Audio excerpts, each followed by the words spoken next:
bonjour amis les spectateurs, l'émission Vide à Boa. L'émission Vide à Boa vous présentée par René Briostar. Les spectateurs amis, suivons un bon dialogue éducatif. Pasteur Eliabe Prudence, bonjour. Bonjour. Pasteur Eliabe, ma question est ma réponse est tout à fait. Bon, ça va, c'est quoi ça va? Non, c'est ça, madame. Pasteur Eliabe, quelle est la différence entre les enfants de Dieu et les enfants de Satan? Ce qui te la différence, oui, talisami entre moi et Nzambe, puis moi et Satan. Na lingina la kisana no bato ke Satan akela mutute poazala na mwana. Nzambe nde akela bikela mu nyonso ya mokilo. Et différence ezali nano ke esengeli église ya lelo. Tellement que église tozana kati na butu. Moyen ya ko sosola mutu moko na moko ke oya sa ya Nzambe te et pesameli basali oyo bazana molimo na Nzambe kati na bango. Mais pasteur Eliam, ce qui totali bien kaka bana wana oyo babengaka bana Nzambe bango wana bazana église mais tant babimi na église bango wana bakei susu na ba siko ne bakomi na ba bakomi bana Satan ou bien bazaka bana Nzambe. Donc quelle différence wana so bozana église bana Nzambe ceux qui boye na bar bakomi bana Satan. Mais loko na lingina talisa bokeseni toyeba ke bato nyonso bayaka na église baza bana na Nzambe te baza bikelemo na Nzambe. Mais Bible est lobby na Jean chapitre 1er le 12e verset, à tous ceux qui l'ont reçu, à tous ceux qui croient à son nom, il leur a donné le pouvoir de devenir enfants de Dieu. On devient enfant de Dieu.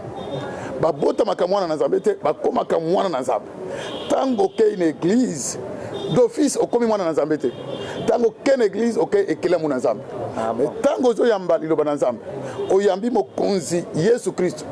Lokola mokonzi na yo pe mobikisi okomi kotambola kolandisa ndenge ya lingaka ndena tango wana tokotalisa différence ya bato bayambi nkolo bakomi bana na ye na bato bayambi nkolo te bakotambola libanda ya bolingo ya nkolo nde bato wana tokobenga yambala oyo ke bana na ya Satan. Bon? Mais en soi Satan azana bana te. Bon. Satan akela mutu te. So totali bien de barzande bekela mu bebaza bana Nzambe te. Baboyi ko yambali lo bana Nzambe nde batikali na ngambo ya Satan. Bon. Parce que Satan aboya liloba na Nzambe na bomoyi na ye aboya kotosa o Nzambe asenga na ye yango nde mutu nyonso atosaka o Nzambe asenga na ye te azolanda matambe ya Satan nde ba aligné ye na mulongo wana ya mwana ya Satan.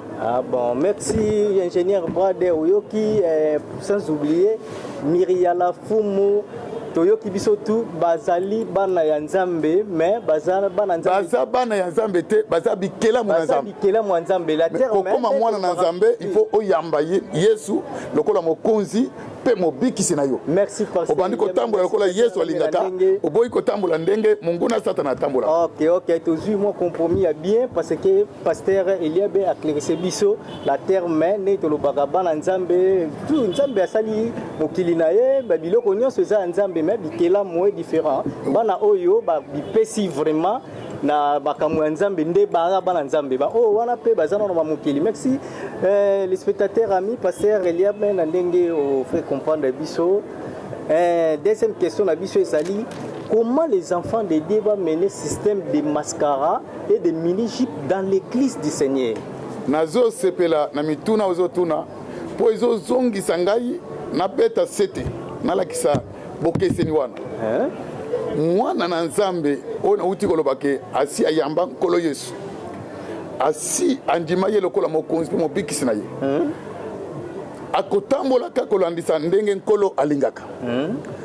Akoki kosala eloko te eza libanda oyo kosepelisa nkolo na ye te. Mwana na Nzambe otobengi mwana na Nzambe akoki kokota na système ya mascara na église te akoki kolata pe mini jupe na église te po Bible lobi na 1 Timothée chapitre 2 le 9e verset nasilisa le 9e verset balobi ke elateli ya mwana na Nzambe esengeli alata d'une manière décente avec pudeur et modestie po ete abetisa moninga libaku te pour être tard dans l'église toujours ya ngai moko nazo veiller pour natina nanga moko pour latele nanga ce qui est comme libako pour na moninga mususu wana ngai na sumuki ya on bible lobi mieux vaut que les scandales arrivent mais malheur à celui qui est la cause de ces scandales mieux vaut pour lui to kanga libanga na kingo to bwaka ina maji parce que il y a ce qui totali bien mascara spirituel ou mascara oyo soki olingi to lobela mascara na sens mususu na ndenge pour tant tozotala mascara tant bazotia biloko wana bazobomba elongi oyo eza naturel abombi elongi en sorte eza lokola hypocrisie mais eso sala pe eza lokola hypocrisie ezo sala bana ya nani bien pour mwana na nzambe tanga azobomba elongi na ye azobimisa papa na ye mokosi tangu mwana na nzambe azosala eloko oyo mo papa na ye alingaka te yebaka ete akozalaka en difficulté na papa na ye mais siko mascara ba changer mwana na nzambe tanga azochange elongi po biloko wana eye atie na elongi aza moto mwindo bakoma mwana ye moto pembe soki okutani na mobali ayebi yo ke elongi na yo eza pembe ntango ozokende kokomani na ndako mokolo kosokola elongo na yo ebimi sikoyo na ntango wana moto oyo aye po ete yalulaki yo ndenge amonaki yo akokoma motu ya mawa po akoloba ke soki nayebaka hypocrite ya makasi or paul ntango azoloba na barome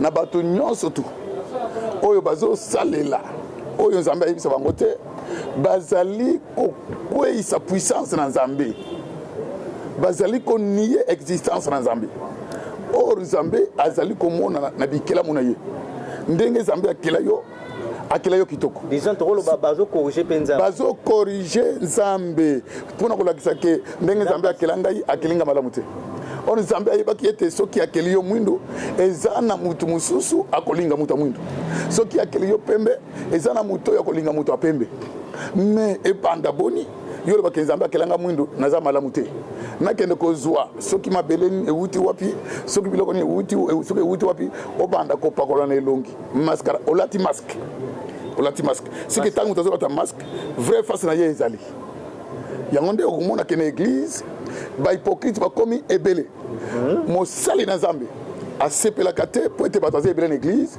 mosali na nzambe asepelaka soki bana na nzambe baza ebele na église de mosala na nzambe mais lelo différence ekomi basali na nzambe bazoloba po ete babenga ye puissant alobi ke toi tu as combien de fidèles est-ce que bato nyonso wana baza na église baza fidèle epai na yo to baza fidèle epai na nzambe po moto azala fidèle fidélité na ye ezali epai ya paster te fidélité na ye ezali epai ya moto oyo atindi paster moto oyo atindi message parce que biso toza ba messager or Bible elobi ke le messager n'est pas plus grand que le message messager azali ko se soumettre na message bapesi ye po moto oyo aza message yende aza grand esengeli biso na tout se soumettre soki tokomi na basystème yelatele boye eza inspiration diabolique mais église komi na bato ebele bazotosa diable ke batosa nzambe et nyonso wana ezokutana basali na nzambe po basali na nzambe bazopermettre po alobi ke soki na tenir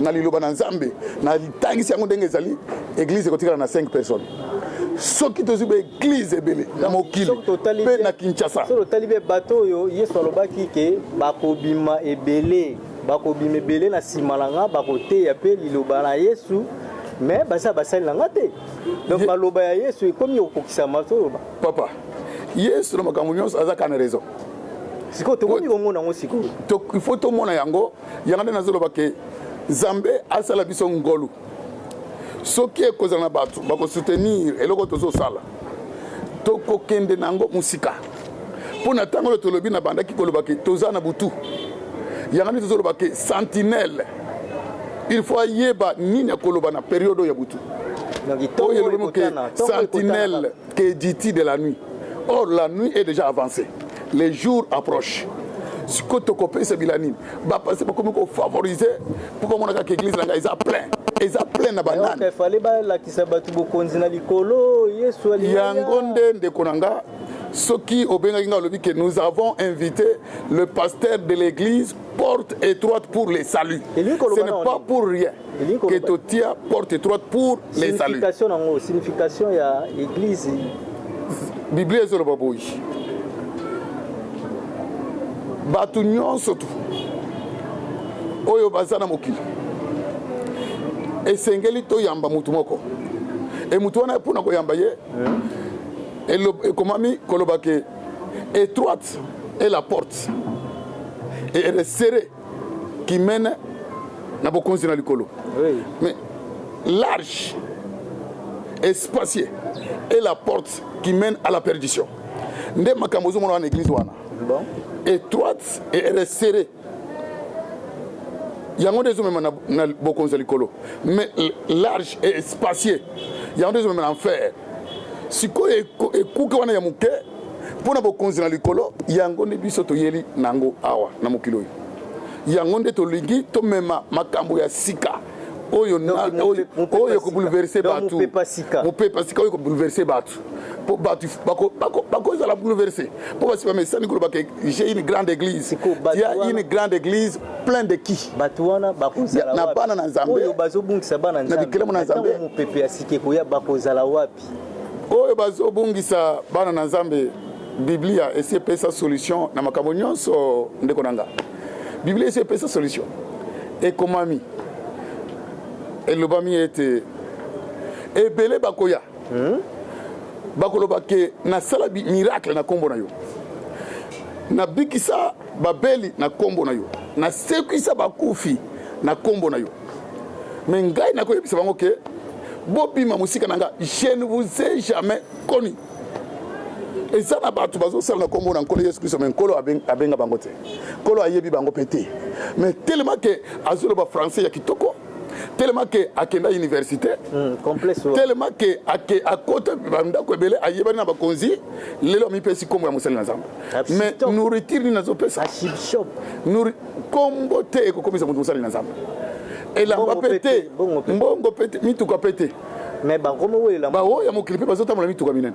Mais baza pe na mbongo passer balingi mingi nde sika de rapage ekoti na mona na nzambe po ete koma ba wela bomo ya bato bokontina ngolo yango nde topesa église biso porte étroite pour les saluts. Pour makambo nyonso ezali kotala rédemption eza na kati na mo salut. Merci pasteur Eliabeth aujourd'hui compromis à bien dans papi Kinouane, gilet Kinouani, pourquoi pas Reladi et Neriel, maman Lydia Lukene, pasteur Eliab. Question de Bissou Moussou Ezali, quelle différence entre les vrais pasteurs et les faux pasteurs? Tant que ce pas vrai, et c'est un faux ezal. Pour te voyer, vrai, c'est ce qu'il faut ezater. Ma cabonios dingue Zambia Sala, ce qui est à Moutou Azamayele, et Zakazamende Azamayele.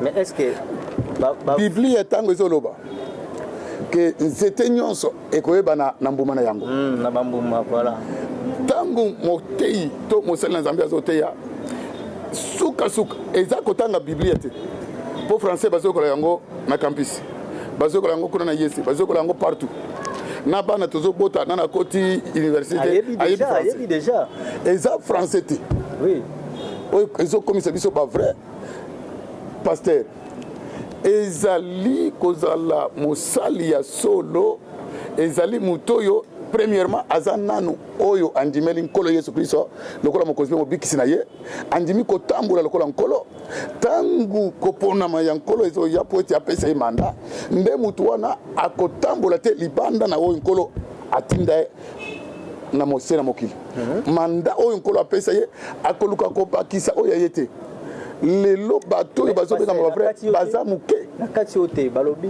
les juger point hein les juger point donc mais juger mutu ako juger ye papa na ngai d'habitude mingi va passer ebele alinga olingi otia ngai musapi na mongongo pote na sanza nzambe ne mutu ako juger basali na ye verset wana tango komami ke na juger point basuka kana nzela te basuka kana nzela tango bazolo ba nejuge biso toyoka kaka oyo confusion eza na église bato balingi kotanga parti moko kaka ya verset akomisi yango doctrine or parti ya verset okomisi yango doctrine te ne juge point po ete yo mpe basambisa yo te soki okutami na faiblesse songolo mais mutu ezali korepresente nzambe aza na batu ya nzambe kati na bomoi na ye biblia elobi ke abengami mpe akoki kosambisa mpe baange soki avant le PSM biso to ko sambisa ba ange mais mutu yazali ko tambola nga pona ko bikisa ye ce qui a sel comme mabe pona ni tena yebisa ke kambo zo saleza mabe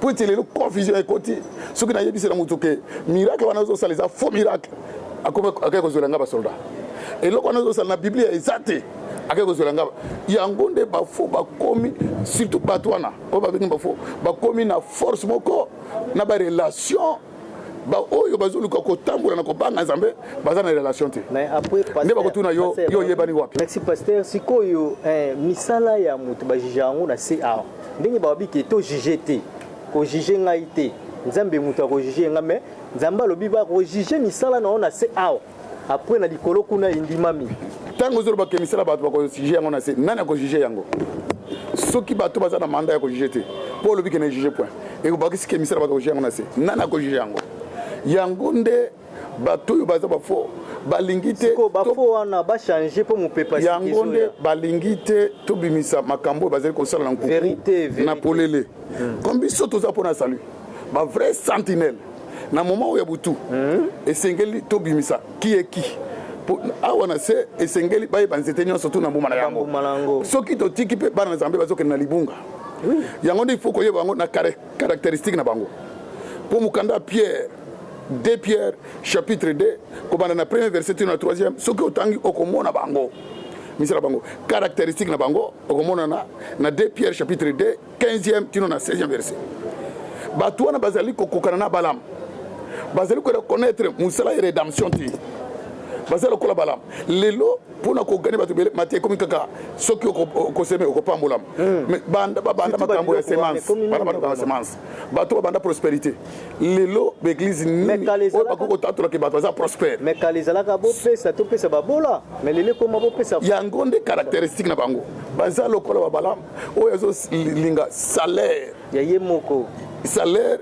pona tina ko sala musala na Nzambe ayebi malamu ke il va ensemble elingi boyete mais comme Balaam a proposé un salaire songolo andimi ko trahir le banzam c'est un faux bato bazo trahir le banzam le bango ne ba faux baza ba type ya Balaam o tozo ye bango na voix bazo landa olanda voix ya Balaam o izana nombre chapitre 22 ko na premier verset kita bakoye ba bango pe ne garema bato wani wana bakotia bokonzi la likolote bakotika bamaskara nyonso wana ata ye mipende libanda tolo libanda mpona tena na ya yebike naza mpona bokonzi likolo te kota kaka nazwa offrande na ngai kota kaka mpona kosala action moko ya collecte po ete nazwa misolo ebele na ndako ake kosekana mo mwasi nayeke lelo action nasali efuti ya bango wana bazolanda nzela ya Balaam bazolanda egarema ya Balaam bango nde bakomisi doctrine ya Balaam na kasi l'église po eza na egarema na voix ya Balaam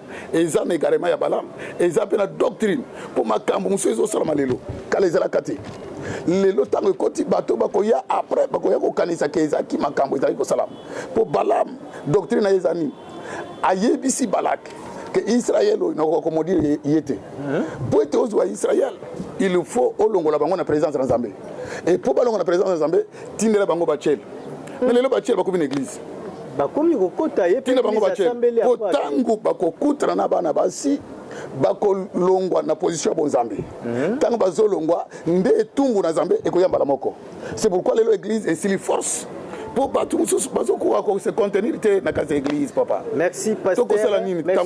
Merci pasteur. Église à la prochaine te recevons. La nuit est déjà avancée. Les jours approchent. Merci pasteur Mbalasima to continuer baïder na biso cette émission est presque la fin. Quel conseil pouvez-vous donner les enfants de Dieu? Un conseil. Toli na koki kopesa na bana na Nzambe na tango itokomi tango itokomi nazozongela koloba ke toza na butu esi ekomi mulai tongo elingi kotana kosambela te po ete église na biso tozalaka ebele kosambela te po ete paster na biso azalaka na moustache moko boye akatisaka bakwembo boye alataka boye sam kende na église yamba liloba na Nzambe koma mwana na Nzambe tambola na kobanga Nzambe luka koyeba nzela oyo nazali kolanda eske eza ekuke ya munene oyo ya kofungwama oyo ebele na bato bakokota pour na libunga na bango to eza ekuke muke oya kokonda mukende bazali kokota ndenge nzambe alobi que le royaume des cieux est forcé, ce sont les violents qui s'en emparent. yango de toluka esika oyo bakokopesa biso lobiko ke esika bakoyebisa biso kaka mpona makambo ya mokili oyo mokili ekolekana na makambo na yango na bilolo na yango me moto akosala volonté na nzambe ye nde akotikala libela. Merci, je salue Kadali Matondo, Serge Wete, passer programme ya église numéro ya téléphone bako contacter yo pour tokotika bato ignorance c'était église porte étroite pour les saluts ekutami na commune ya Njili. Angile, na balabala Kimpanda 2. Ah ouais. Numéro 25. Ah ouais. Na quartier 1. Numéro 25. Soki oye na mutu kokoti na boulevard Kimbuta okiti na Mangobo. Okisaline tozo kota na Wenza 7. Okomona station liboso soko koti wana na quartier 1 Kimpanda yangwana. Numéro oyo bako zula yo. Oui. Contact. Numéro nanga soki olingi kozwanga po benga nga watendre nga naza na 081 081 86 86 44 44 202 202 RTL 09 09 97 97 58 58 83. 83. Merci pasteur Elia. Nakoki ko bakiselo komoko na suka ya sanza ya octobre. Oui. To bongisi mama na campagne. Milulu ya minene. Mama na campagne to bongisi. Ah bon? Oyo bazali kotuna, que faut-il faire? Ah biso tout kozala. À l'homme que l'Éternel veut honorer. Ah bon. Nini bakosala na mutoyo mokonzi alingi a honorer. Soki okoya okokuta biso wana et okoparticiper na biso du 27 octobre, tino na 3 novembre, tokozalawana na kazi l'église. Merci pasteur na invitation na moi tant to kangio vraiment merci na bana nzambe ndenge les spectateurs tout basili koyoka le bana nzambe à travers pasteur Eliabe. Je remercie ngande na ko remercier yo poete au sepeli le bana nzambe etambola mokili. Ouais, je remercie toute l'équipe technique, la régie et compagnie, l'émission, toute l'émission by Motuna Ekoe. Pasteur Eliabe, Balobi, Ngai, Banana Botama, Namna Kosate. Est-ce que c'est vrai? Vrai ou faux? Numéro Izawana, visibilité Tchang, ouais, photo landaka émission, Vida Aboa à travers ingénieur Brad Théolo. Numéro Izawana Bobengi, Bopesi réponse. Vrai ou faux? Est-ce qu'on a Kosana noté? Vrai ou faux? Bye bye, à la prochaine.